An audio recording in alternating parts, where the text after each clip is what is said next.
I'm Lee Iridium. Hope everyone's doing all right today. It's reaction time. So I've done one already. This is the second one. This is a band called Stray Dogs. The song's called The Seventh Day. The album is coming out on March the 18th. It's called Storm the Walls on a great label that's, you know, I've heard some great bands come off this label, Rock of Angels Records. I think it's building some momentum. It's a really good label, some good bands on there. So in this band, and they must be Greek because I'm looking at some of the names. I don't even want to try to pronounce them. I'm just going to make myself look fucking stupid here. So Arta Almeida on the vocals, Bob Katsionis on the guitar and vocals. I don't know if they share vocals, backing vocals, not sure. Gus Makrikostas on the bass, and Thanos Pappas. That's a fucking scary name, Thanos, isn't it?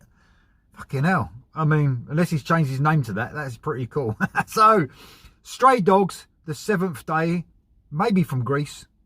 I don't know. The names are sort of shooting out at me like they're Greek. But I'm not sure how many albums they've had out or anything like that. It might be their debut album.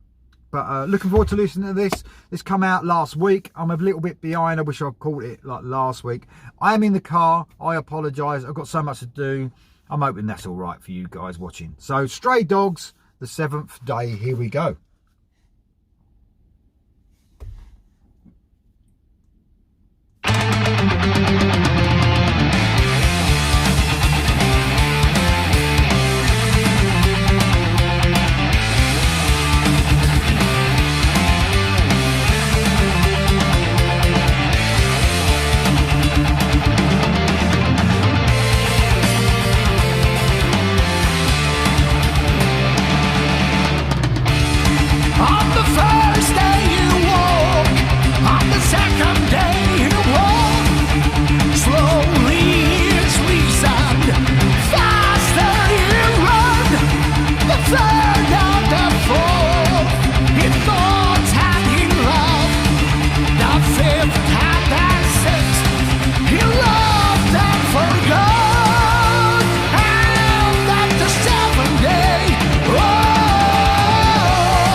Let's stop it there.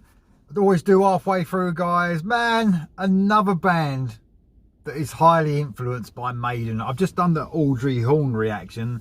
This one, maybe even more so. Even vocally, I would say, got a very similar tone to Bruce Dickinson. The way he sings, you know, I'm not saying it's exactly the same. I mean, there are other singers that sound more like Bruce Dickinson. But he's very close, very, very close. Even the way he, you know, expresses himself in the video, this guy. But Bruce Dickinson's an amazing singer. So if you've got a voice that's half as good as him, good luck to you. But great sort of galloping song again. Those very Maiden-esque melodies coming all the way over it. It's got a really good groove to it. It's got that gallop. The Maiden gallop, if you like, or it's sort of a gallop, isn't it? But it's sort of a but it's sort of the gallop at the same time. It's almost a half gallop sort of thing. But man, I just get pulled into a galloping rhythm. I do. I've noticed how many of my favourite songs have like are a galloping sort of song. It must be something about it that just gets me going. I absolutely love it. The song's pretty good. I love this. I love the soaring vocals over that chorus. Really cool song. Really good indeed. I love it. I mean, it's just, I don't know if this is their debut album. I should have looked into that a little bit really, shouldn't I? But man, it's really strong. I do love the vocals. I love everything about it, really. But it's definitely highly influenced, in my opinion, Maiden. Well, they influenced so much, and they, I mean, around the world, some of the bands that look up to them, you know, from what they've achieved, you can understand it. They're one of the bands that's mostly influenced a lot of the power metal stuff and straight traditional metal. I'm sure nearly everyone into metal is a Maiden fan, or has been at some point. Absolutely brilliant so far. Let's listen to the rest of this. Can't wait to hear the solo.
Wow.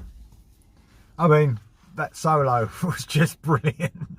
I love the way it sort of went into the first part of the solo. It was almost like that folky feel that Maiden do. Now, I'm sorry I'm mentioning Maiden, but these guys obviously are influenced highly by them. But the solo was just an amazing solo. I thought it was brilliant when it done that. After that little folky bit, it went into the actual melody line. I can't remember exactly how it went, but I almost imagined that live, and then the crowd, whoa, like Maiden, just like fucking Maiden. But the solo was outstanding. Some of that guitar trickery, the rhythm guitar going on in the background while that solo was happening, was just fantastic. I don't know if I've got it wrong. Is there two guitars? Is there one guitar in this band? It looks like there's one guitarist again. So this is two bands, Audrey Horne and Stray Dogs, that have got one guitarist, but they love Maiden. It must be so hard to, you know, in the studio it's fine, but what happens when you go live? I don't know. Perhaps they get a guest guitarist or something. But it was an absolutely fantastic song. I absolutely loved it. It really was Maiden-esque though, even vocally, where Audrey Horne were the vocalist. You know, if you put it on and you heard that song, when the vocalist sings, you would know it was someone else. But this, you'd be like, you know, if you just put it on in the car and someone, they would say that was Maiden, wouldn't they? I mean, that's a feat in itself. Maiden are a great band, but a great to the point song, something that Maiden don't really do anymore. You know, much. Occasionally they do, but you know, maybe some more of those straight, what was that, 4 minutes, just over 4 minutes. Absolutely superb. Loved it. Stray Dogs, The Seventh Day. What do you think of this song? Put it in the comments below, and I'll see you next time.